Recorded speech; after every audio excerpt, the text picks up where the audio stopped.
Nunca me gustaron las casas viejas. No es una cuestión estética, sino de oficio.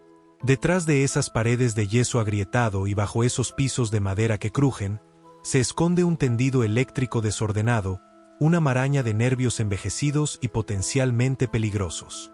Por eso, cuando recibimos el reporte de una falla intermitente en una residencia de la Avenida del Libertador, casi a la altura del hipódromo de San Isidro, mi compañero Raúl y yo nos miramos con esa resignación de quien se prepara para resolver un rompecabezas difícil.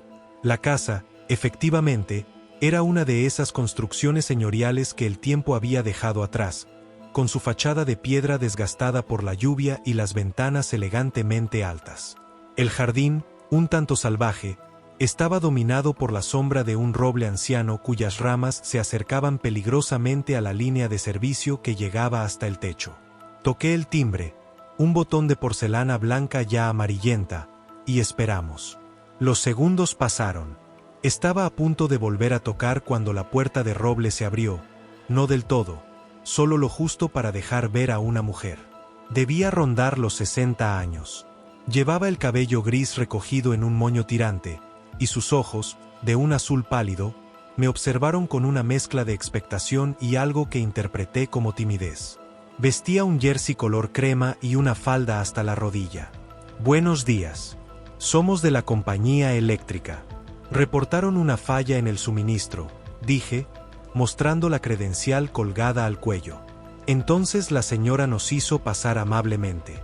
El interior de la casa era un santuario de silencio.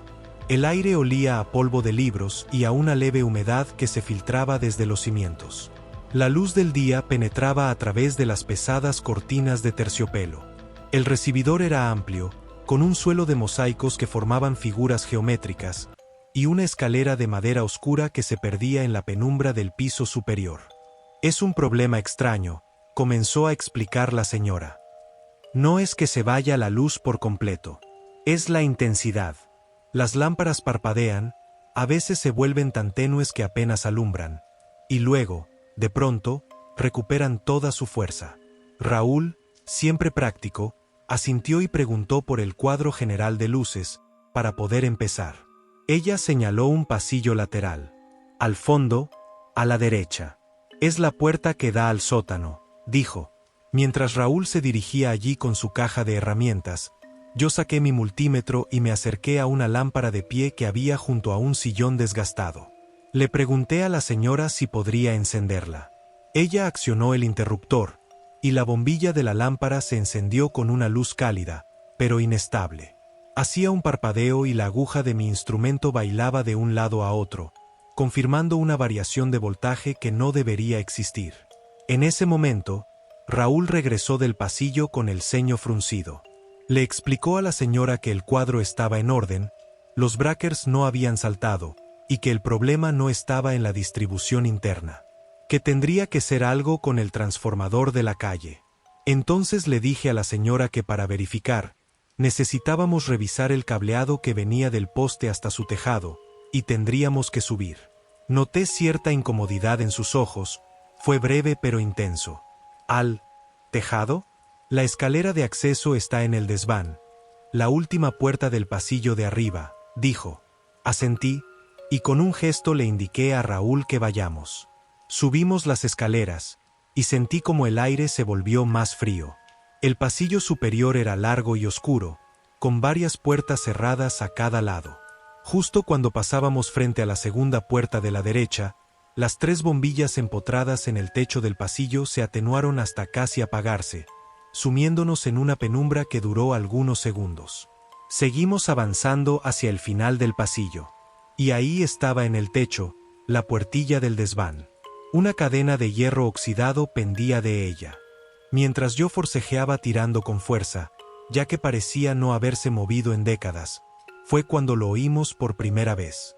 Eran pasos, suaves, pero rápidos, como de un niño corriendo descalzo por el pasillo de madera que acabábamos de recorrer. Se escuchaban justo detrás de nosotros, en la penumbra que empezaba donde terminaba la tenue luz de las bombillas. Raúl y yo volteamos al mismo tiempo, pensando que había, quizás, un niño detrás nuestro. Pero para nuestra sorpresa, El pasillo estaba vacío. Fue un poco raro, porque los dos habíamos escuchado lo mismo, pero decidimos no darle vueltas al asunto y continuar con el trabajo. Debe ser un nieto de la señora, jugando a esconderse de nosotros, asumió Raúl, encogiéndose de hombros. Por fin logré abrir la puerta del desván, que resonó con un crujido seco. Una escalera de tijera, empolvada y precaria, conducía a la oscuridad superior. Subimos, y el espacio era exactamente lo que uno espera de un desván. Un laberinto de recuerdos cubiertos por sábanas blancas, baúles olvidados y el olor intenso a madera vieja. Encontramos la escotilla que daba al tejado sin problema. Mientras Raúl salía para revisar los cables de la acometida, yo me quedé en el desván, revisando el cableado que subía por una de las vigas. Y entonces volvieron los sonidos. Ahora no eran pasos, era una risa. Una risita de niño juguetona, que venía desde abajo. No sentí miedo, asumí que el pequeño nos había seguido hasta allí. Pero lo que sí me aterró, fue lo que escuché inmediatamente después. Un gruñido, pero no sonó como el de un animal, fue como un eco profundo tan fuerte, que pareció sacudir la casa entera. Y justo en ese mismo momento, se cortó la luz.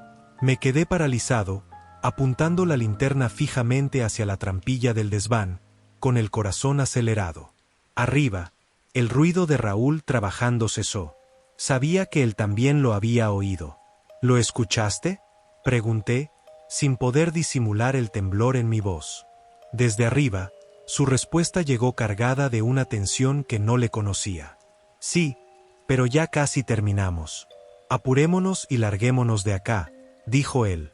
Trabajamos los siguientes 15 minutos en un silencio sepulcral, roto solo por el sonido de nuestras herramientas y la respiración entrecortada.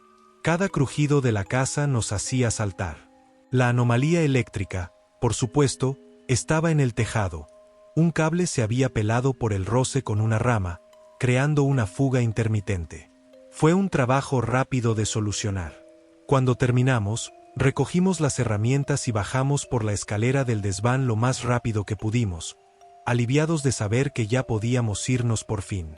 Fue entonces cuando pasamos de nuevo frente a la segunda puerta de la derecha, la misma de antes. Ahora no estaba completamente cerrada. Un oscuro espacio de unos 5 centímetros se abría hacia la habitación. Una curiosidad más fuerte que el miedo me obligó a detenerme y a acercar el ojo a la rendija. La habitación estaba a oscuras, pero un haz de luz se filtraba por una rendija en las persianas, iluminando justo el centro del cuarto. Y allí estaba. No era un dormitorio, era un altar. Sobre una mesa cubierta con un paño negro, se alzaba una figura esquelética de unos 60 centímetros de alto. Era una calavera con una capucha, tallada en un material oscuro. Llevaba una guadaña en una de sus manos de hueso. La reconocí de inmediato por relatos de otros. Era San la Muerte. Rodeando la estatuilla había velas gruesas, algunas rojas y otras de un negro profundo, la mitad consumidas y con la cera derramada. Había monedas oxidadas, botellitas con líquidos oscuros, y varios cuchillos pequeños y antiguos cruzados sobre el paño. El aire que salía de la habitación olía a cera fundida. Me alejé de un salto, con el estómago revuelto. Bajé las escaleras con las piernas temblorosas. Raúl ya estaba en el recibidor, hablando con la señora sobre cómo habíamos solucionado el problema. «Gracias, jóvenes». «Muchas gracias», respondió ella, con una voz muy suave, y sus ojos se encontraron con los nuestros. Hubo un silencio incómodo. Raúl, impulsado por su naturaleza directa y por la necesidad de darle una explicación racional a lo inexplicable, fue el que rompió el hielo. «Señora, disculpe la pregunta, pero mientras estábamos arriba, escuchamos ruidos, como de un niño corriendo y risas. Nos preguntábamos si...». Entonces la mujer lo interrumpió, y el cambio en ella fue instantáneo. Su frágil compostura se quebró. Sus pálidos ojos se llenaron de un dolor tan profundo que pareció hundirla aún más en su jersey crema. Hizo una pausa, mirando hacia la escalera. «Ese niño que ustedes oyeron es Mateo. Se me fue hace 15 años. Una enfermedad muy cruel que se lo llevó en pocos meses. Solo tenía 6 años. Raúl y yo intercambiamos una mirada de horror y lástima. Yo sentía un nudo en la garganta. Cuando él se fue, prosiguió Elvira, yo no pude soportarlo. Esta casa se volvió un ataúd de silencio. Y entonces alguien me habló del santo de la buena muerte. Me dijeron que, si le juraba lealtad absoluta, podría tender un puente, que me dejaría estar con Mateo otra vez. Y así lo hice. Al principio eran apenas susurros, un roce en el vestido, luego sus pasos, su risa. Creí que era él, que había vuelto un pedacito de mi hijo. Se interrumpió para tragar saliva, y su voz cambió, volviéndose más áspera. Pero no era él. No lo es. Con los años, la presencia se ha vuelto violenta. La luz parpadea, las puertas se cierran de golpe. Me levanto cada día con moretones y rasguños nuevos, y últimamente me lanza cosas. Tazas, libros, cubiertos, lo que tenga a mano. A veces me despierto y lo veo parado en la oscuridad, mirándome con ojos rojos. Pero ya no es mi Mateo, es algo más. Algo que usa su forma para herirme. Se quedó callada, con las manos apretadas sobre la falda, temblando como si hubiera dicho más de lo que debía. Nosotros también callamos. Habíamos arreglado el cableado, sí, pero lo que pasaba en esa casa estaba fuera de nuestras manos. Lo único que pudimos hacer fue recomendarle, con toda la cautela posible, que buscara ayuda. Tal vez en la iglesia, o con alguien que supiera cómo sacar esa presencia de allí. Nos despedimos con un murmullo y salimos a la luz de la tarde, intentando convencernos de que habíamos dejado todo atrás. Pero ninguno de los dos podía sacarse de la cabeza la confesión de Elvira. Había hecho un pacto con San la Muerte. Y los pactos con él no se deshacen. Se arrastran, se cumplen y se pagan. Un par de meses después, Raúl volvió por la zona y me contó lo que había oído de boca de uno de los trabajadores del barrio. La señora Elvira había muerto de manera súbita en su casa. Nadie sabía explicar cómo.